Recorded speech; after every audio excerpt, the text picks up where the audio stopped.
Welcome to the 9th annual special Bedtime Stories Christmas special. Tonight's bedtime story is called White Heart Attack, and the worst thing that ever happened to me while I was shoveling snow is I got tired, cold, and bored. Let's begin. The fact came from Spence's favorite teacher, Mr. Thaven.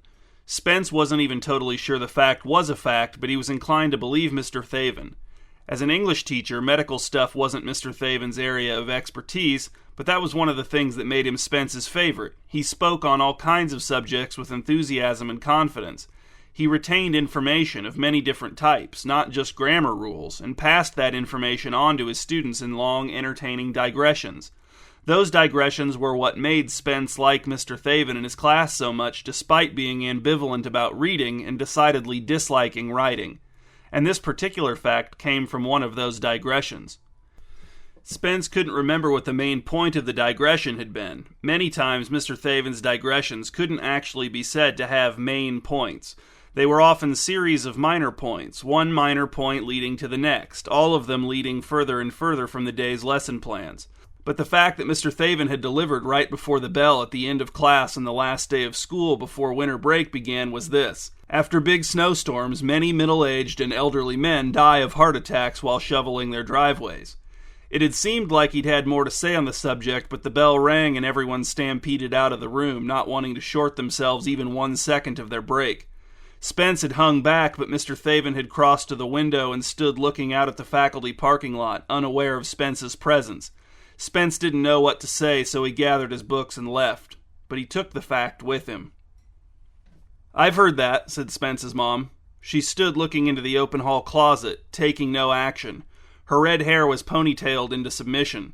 She wore a black sweater and white jeans. Her feet were clad in a kind of slipper-sock hybrid that Spence had gotten her for Christmas last year. This was the second time he had ever seen her wear them, the first being the few hours immediately after she opened them. "Has it ever happened to anyone you knew?" asked Spence. He could not see into the closet from where he leaned against the wall, holding an orange he had no intention of eating. "No," said his mom. "Your grandpas didn't die of heart attacks." "But did they survive heart attacks that they had while shoveling snow?" asked Spence. "They never had heart attacks," said his mom.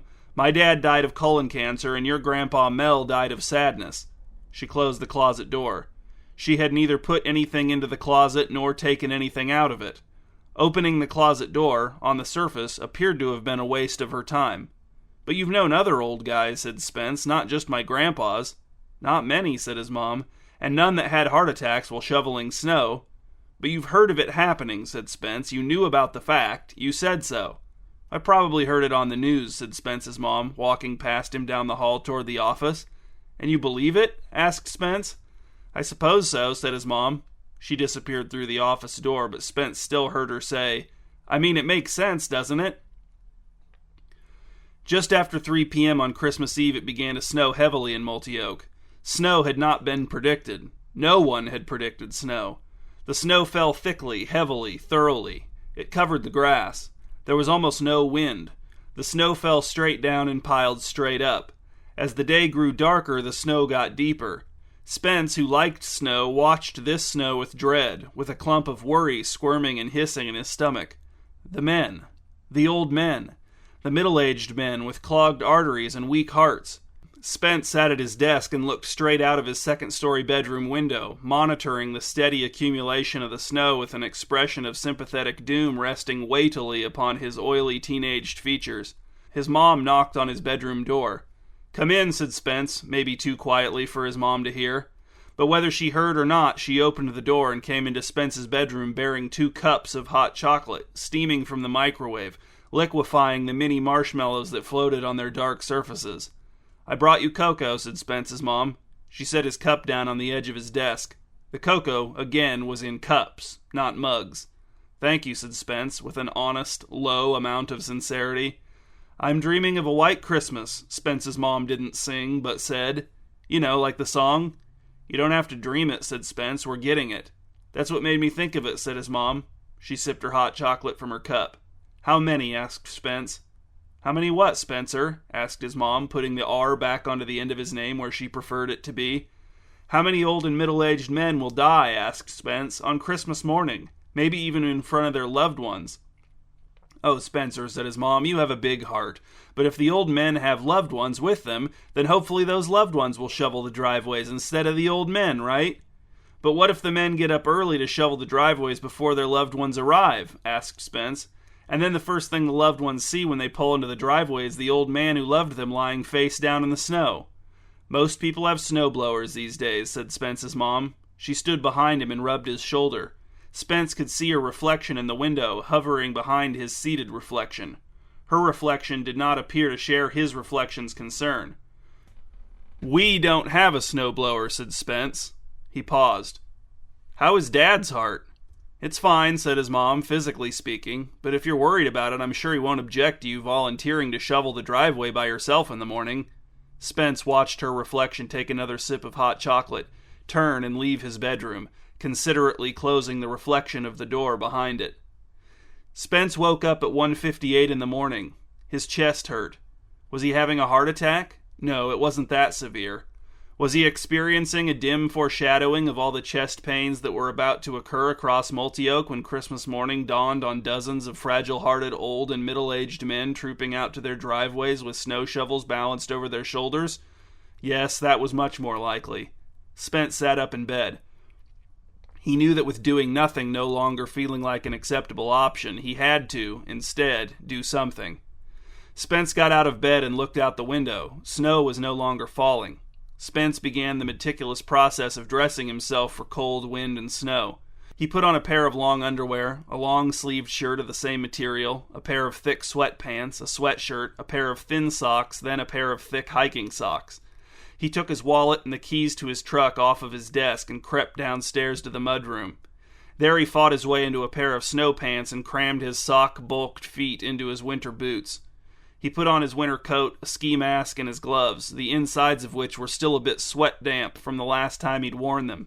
Spence put his wallet and phone in his coat pocket and zipped it shut. He tucked the wrist ends of his gloves into his coat sleeves and velcroed them snugly in place. Then he boot-clomped as quietly as possible through the kitchen to the garage where he selected his favorite of the family's 3 snow shovels, the one with the green metal head, the handle of which, for some reason, produced fewer blisters on Spence's hands over periods of extended use. Spence exited the garage through the side door and crunched through the snowy yard to where his truck was parked in the driveway looking like a truck-shaped cake, a concept which Spence was sure enterprising bakers all over the world had probably already implemented many times. He threw the shovel into the bed of the truck and brushed snow away from the driver's side door so he could clumsily unlock it with the key. He took the ice scraper from the passenger's side seat and used it to brush the snow off of the truck's windshield, side windows, hood, headlights, taillights, and license plates, all while shooting looks at the house to see if any lights had come on, to see if either of his parents had awoken and wondered where he was going. The house stayed dark. Neither the curtains nor the blinds moved, not that Spence saw, anyway. He tossed the ice scraper onto the seat, got into the truck, and it started right up. He liked that about his truck. The cold never prevented it from starting right up. As Spence backed out of the driveway and drove down the street, he created the first tire tracks in the fresh fallen snow. Also, it began to snow again, but only flurries. Spence drove carefully. He was good at driving on roads in non-ideal conditions. As he drove, he devoted the attention that he was not devoting to driving safely to trying to think of old or middle-aged men who he knew who lived in Multioke and the surrounding area, were responsible for the clearness of their own driveways, and who might have weak hearts. Spence also had to know how to get to their houses. Also, the men had to not own snowblowers.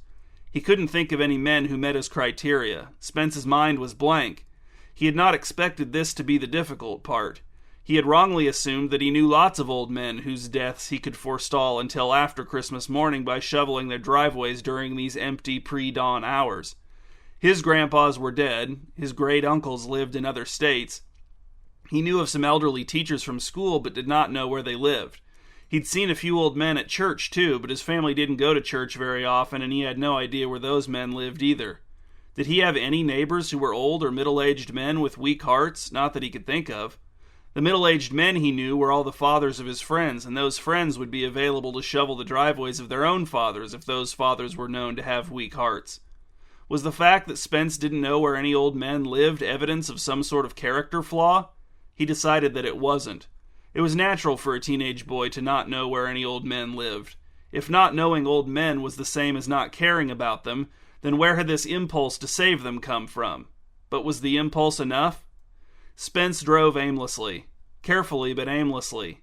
Should he turn around and go home, go back to bed, and just let nature take its course? He had tried, right? He was out here with a shovel. He wanted to help. He wanted to, but he couldn't.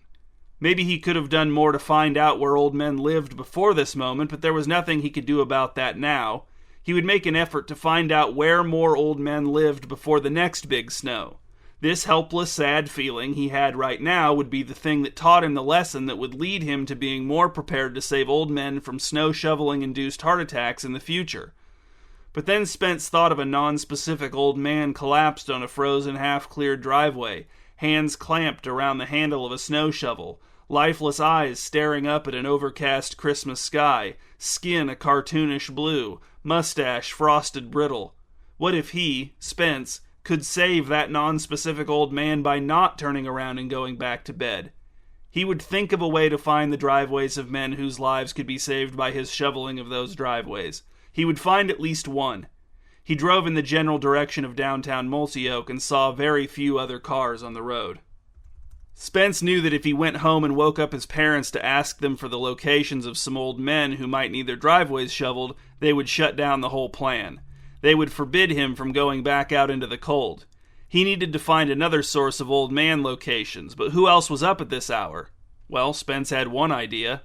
When he pulled into the Every Hour gas station and convenience store parking lot, Spence noted that there were no other vehicles present, but the lights were on inside and out, and the open sign glowed warmly in the window. Spence parked, pulled his ski mask up off of his face so as not to appear to be a robber, and got out of the truck without locking it. He could see through the convenience store's glass door that there was no one behind the counter, but when Spence opened the door and the electronic bell sounded, a woolly head and a pair of sloped shoulders popped up from between two of the aisles. "Stay right there," said the employee. "I didn't think anyone was going to come in. I'm changing clothes over here." Changing clothes? The employee disappeared from view, and Spence heard the jangling of keys, a belt buckle, change. Then the employee's head and shoulders reappeared, and he walked to the front counter and behind it, the majority of his dignity still intact. He wore a standard every-hour gas station and convenience store shirt, black pants, black shoes. He carried a beige duffel bag, presumably stuffed full of whatever clothing he'd just changed out of. He turned to face Spence, who had taken a few tentative steps toward the counter. "How's it going?" "Pretty good," said Spence. He wasn't quite sure how to bring up his reason for stopping by the gas station at this hour. He saw that the every-hour employee wore a name tag. His name was Gil, if the name tag were to be believed. Spence realized that Gil's woolliness, his frizzy mane of blonde hair, his yet frizzier yet blonder beard, made him appear older than he was. Spence could see in Gil's unwise eyes that he had not yet lived beyond 30 years. "You can park in the handicapped spot," said Gil. "No handicapped people are going to come here at this hour. Not in this weather." "That's okay," said Spence. "I'm already parked." "I'm saying if you wanted to," said Gil. "If you wanted to go out and move your truck over a spot." "I don't," said Spence. He wondered who would. Gil might be the only person in the whole world who would. "Where's your car?" he asked. "I don't own one," said Gil. "I walk to work. Ironic, I know. I work at a place designed by its very nature to provide fuel for cars, yet I don't own one." He paused to survey the interior of the convenience store, the aisles of snacks capped with snack displays, ads for snacks hanging from the ceiling above it all. "I do eat snacks, though." "Yeah," said Spence. "So can I help you find something?" asked Gil. "My boss doesn't really emphasize customer service here, but it's not like I have anything else to do." "Actually, I just came in to ask you a question," said Spence. "To ask me a question?" asked Gil. "But you don't know me." "No, I know," said Spence. I came in to ask whoever was working here a question, because I know you guys are open all night here, so I knew someone would be here." "So you're not going to buy anything?" asked Gil. "You're not a customer?" "I guess not," said Spence. "I'm not here as a customer." "So I changed into my uniform when I saw your truck pull in for nothing," said Gil. "Sorry," said Spence. He wondered if Gil would change back to whatever clothes he had in the duffel bag now, but Gil made no move to do so. "So what I was going to ask you," said Spence. He paused for Gil to encourage him to ask his question, which did not happen. "What I was going to ask you," Spence said again, "is if you know of any older guys who might need their driveways shoveled." "Older guys specifically?" asked Gil. "No older women? No, younger guys who are disabled?" Spence explained to Gil about snowstorms and shoveling and old men and heart attacks. "Oh, I get you," said Gil. He leaned forward on the counter, tapping the bridge of his nose with one finger while he thought. "You know," he finally said, "heart issues are hereditary." "I guess I've heard that," said Spence. He was getting hot, standing inside the warm convenience store in all his layers. "So that means a guy whose dad died of a heart attack is probably especially susceptible," said Gil. "True," said Spence. "Do you know a guy whose dad died of a heart attack?" "I don't know him personally," said Gil. "He's my grandpa's friend. I don't know his name." "Your grandpa's friend's dad died of a heart attack?" asked Spence. "Yeah," said Gil. He didn't clarify how he knew this. Spence didn't know the fates of any of either of his grandpa's friends' dads. "So you're saying this friend of your grandpa might be susceptible to a heart attack too?" "It stands to reason," said Gil. "Does your grandpa's friend live in Multi-Oak?" asked Spence. "Yeah, but I'm not sure where," said Gil. "You'll have to ask my grandpa." "Can you call him for me?" asked Spence. "He doesn't answer his phone," said Gil. "He got rid of his landline when my mom made him get a cell phone, and he leaves his cell phone on silent all the time. You're going to have to ask him at his house." "You're saying I should go knock on his door, wake him up, and ask him where his friend lives?" asked Spence. "I'm not saying you should," said Gil. "I'm just saying that if you want to find out where his friend lives, that's what you'll have to do." "Or I could just shovel your grandpa's driveway," said Spence. "He's old, right?" "He rents," said Gil. "His landlord's handyman clears the driveway for him with a snowblower whenever it needs it, even on holidays." Spence did not like the place to which his plan had brought him. He did not want to wake up Gil's grandpa in the middle of the night to ask him how to get to his friend's driveway. Maybe once Gil's grandpa found out it was a life-saving mission, he wouldn't mind being woken up. Maybe he would be grateful. Spence hoped so. Headlights flashed against the windows. Spence and Gil looked and saw a van pulling into the handicapped parking spot. Spence watched as the driver scooted over to the passenger's side, opened the door, and pulled two wooden crutches from behind the seat. He exited the van on the crutches. He wore an orange beanie, a gray sweatsuit, and basketball shoes that Spence knew to be expensive. Spence held the door for him. "Thanks," said the man on crutches as he passed Spence and veered toward the restroom at the back of the store. Spence stuck his head out the door and looked at the van's front license plate. It was from another state, and the handicapped symbol was clearly displayed upon it. He turned to Gil and nodded. "I stand corrected," said Gil. "You want directions to my grandpa's house or not?" Gil's grandpa's house had a long, snow-covered driveway. Even with a snowblower, it would be a time-consuming job. Spence was glad that Gil's grandpa didn't need him to save his life.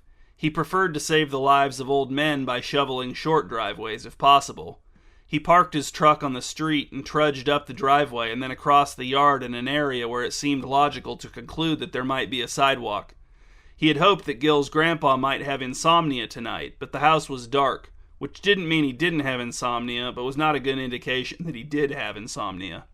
Spence looked for a doorbell. He thought the sound of a doorbell would be less frightening than the sound of someone pounding on the door at 2:45 in the morning. But there was no doorbell, so Spence pounded on the door at 2:45 in the morning. Then he waited. Standing on the porch of an old man he didn't know, Spence really started to feel the cold. He hoped that Gil's grandpa would not answer the door with a gun. In his bulky snow attire, Spence knew he would be a slow, clumsy, easy target. He knocked on the door again, louder. A creak came from within the house. Hesitant footsteps approached. Spence heard the sound of 3 different varieties of locks unlocking, and the door cracked open. "Who are you?" Spence couldn't see anything in the dark crack of the open door. "Sir, hello," he said. He realized as he said it that he'd never called anyone sir before. Was that weird? "I'm a friend of your grandson, Gil?" It wasn't exactly true, but this wasn't a moment for perfect precision. "He told me your address. I'm here to help a friend of yours." "What's wrong with Gil?" came the voice. It sounded aged, certainly, but not frail. "Nothing's wrong with Gil," said Spence. "He just told me where you live. So I came to ask you where a friend of yours lives so I can shovel his driveway for him." Spence heard confusion in the silence that came back at him. "My shovel is in my truck," said Spence, as if the location of his shovel was the primary source of the old man's confusion. "You came pounding on my door at 2:45 in the morning because you want to shovel my friend's driveway?" The old man did not sound like he meant it in an admiring way. "You almost gave me a heart attack." "I'm sorry," said Spence, horrified at the old man's choice of hyperbole, hoping against hope that it was hyperbole. "That was not my intention." He explained about the snow and the driveways and the weak hearts and Christmas and Gil. As he spoke, the door opened wider. Eventually, the old man turned on the porch light and revealed himself to be an old man in pajamas covered in a repeated pattern of crossed swords. He even wore a nightcap, something Spence had never seen in real life.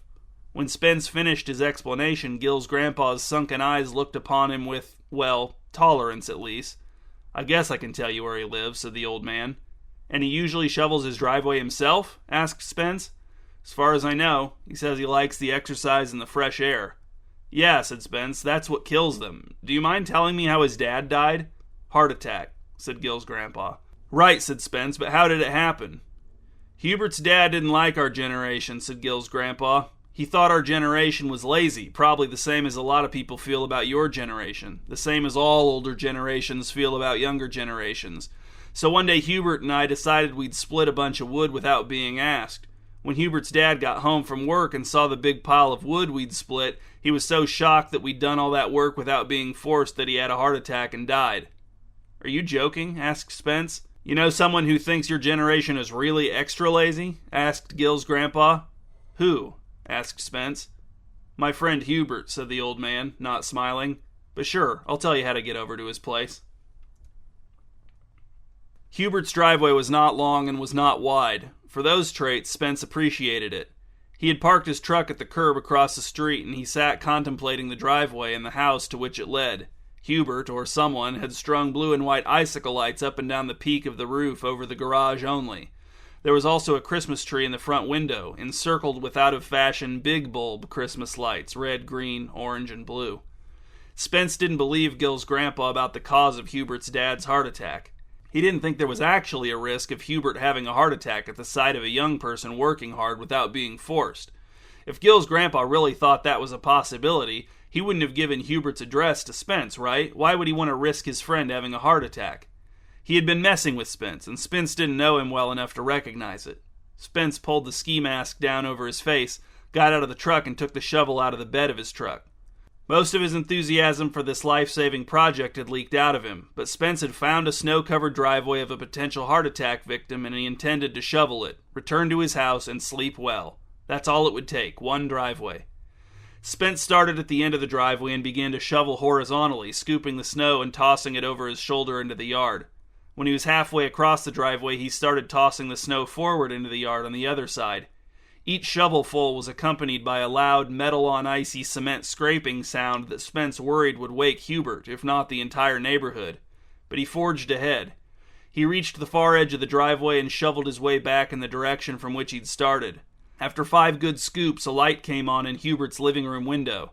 Spence scooped once more and tossed the load of powdery snow into the yard as the front door opened and an irritated silhouette appeared on the porch, framed by the doorway. "What are you doing? Who are you?" The voice was shrill and distinctly elderly. Spence stopped and leaned on his shovel like a professional shoveler. He sniffed, swallowed the result of that sniff, and said, "I'm shoveling your driveway, sir." "But who are you?" "You don't know me," said Spence. "Did someone send you here?" Hubert was not sounding less mad. "I'm just trying to be nice," said Spence. "Well, be nice to someone else," said Hubert. "I can shovel my own driveway." "I've already started," said Spence. "I might as well finish. That way you can just enjoy Christmas morning without having to come out into the cold." "I like shoveling my driveway," said Hubert. "I like the fresh air. I like the exercise. I may be old, but I can still shovel my own driveway. The day I can't shovel my own driveway is the day I want someone to put a bullet in my head." "It's not healthy," said Spence. "It's dangerous." "Dangerous? What are you talking about?" "Men have heart attacks when they shovel their driveways," said Spence, "and someone told me you have a history of heart attacks in your family. Heart issues are hereditary." Hubert said nothing. Then he turned and went back into the house, slamming the door behind him. Spence was surprised that Hubert had given up that quickly, but he was relieved. He returned to the shoveling. He was ready to be done with this plan. He had been too idealistic. He recognized that now. Too naive. He shoveled introspectively for 2 minutes and then stopped at the sound of Hubert's garage door rumbling open. As it did, Hubert ducked out under the opening door with a snow shovel in his hands. He still wore his pajamas but had thrown a long coat on over them that reached to his knees. His pajama pant legs bunched around the tops of his boots. He had pulled a fur-lined hunting cap onto his head too, but was not wearing gloves.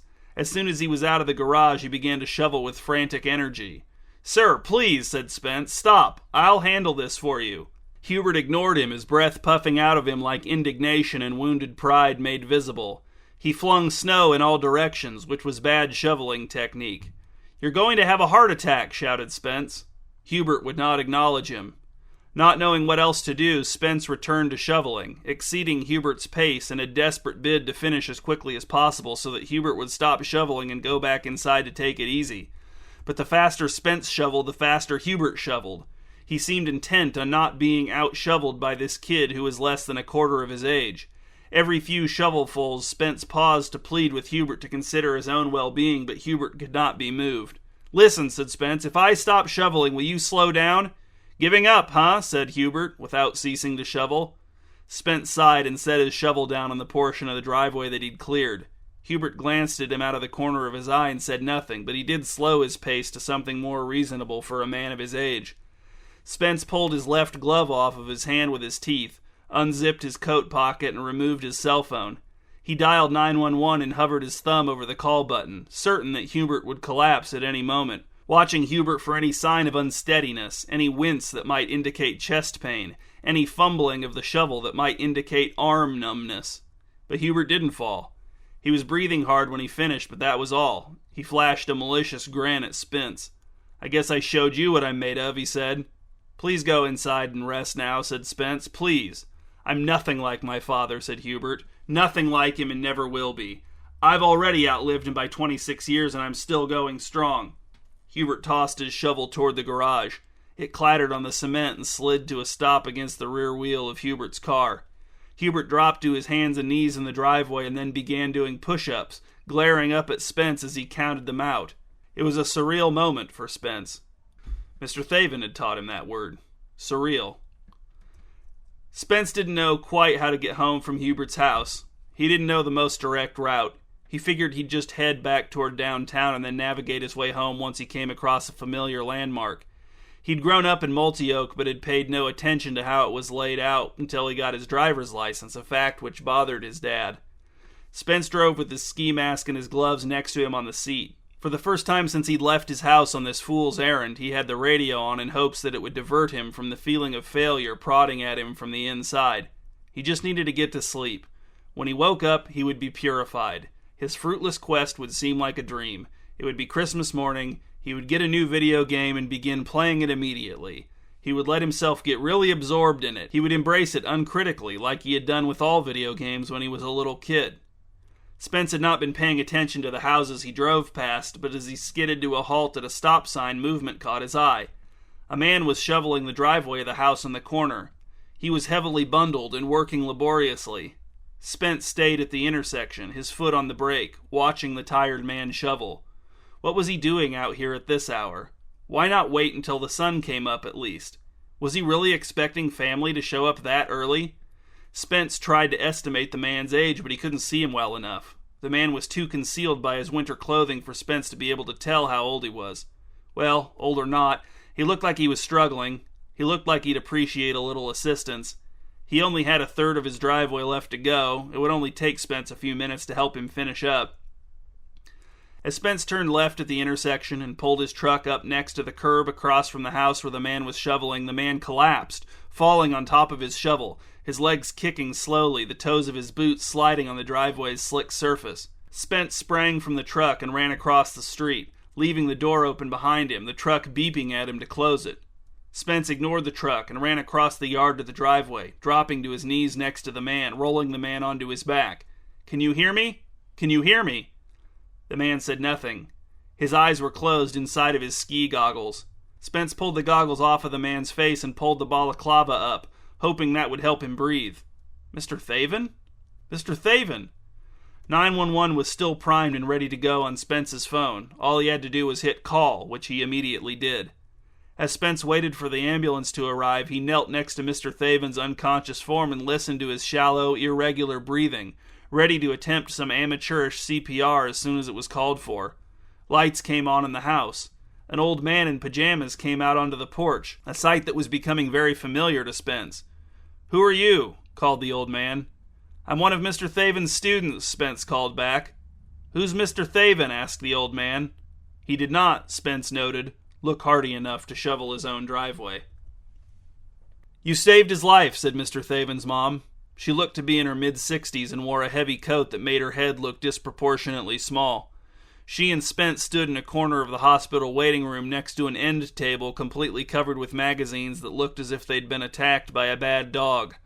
"I just happened to be driving by," said Spence. "I didn't even know it was him until I took his goggles and stuff off." "I'm so grateful," said Mrs. Thaven. "Heart issues are hereditary, you know." "So I've heard," said Spence. He was so tired. He had left his snow pants in the truck, but he was still wearing 2 layers of socks inside of his boots, and his feet were sweating profusely. "His grandfather died of a heart attack while shoveling snow when he was 68, said Mrs. Thaven. "Then his dad, my husband, died of a heart attack while shoveling snow when he was 55. My son is only 43. He was going to stop shoveling snow for old men when he turned 45 just to be extra safe. But I guess extra safe wasn't safe enough." She sighed and rubbed her eyes with her fingers. "You should go be with your family now. It's Christmas. I'm sure they're missing you. I'm sure you want to be with them. They say Justin is fine now, but if you want to come visit him tomorrow or something, I'm sure he'd love that." "And who's Justin?" asked Spence. "My son," said Mrs. Thaven, "your teacher." Oh, right," said Spence. He was really, really tired. He would sleep soon. He would go home and sleep. He could open his gifts after he slept. He knew that as soon as his head touched the pillow, he would be out. And not because his conscience was clear. He wasn't aware of his conscience at all. Exhaustion had blotted it out. He would figure out if his conscience was clear or not after he woke up. The one thing that might hinder his sleep, even if just for a minute or two, the one thing that worried him, was the dull pain in his chest.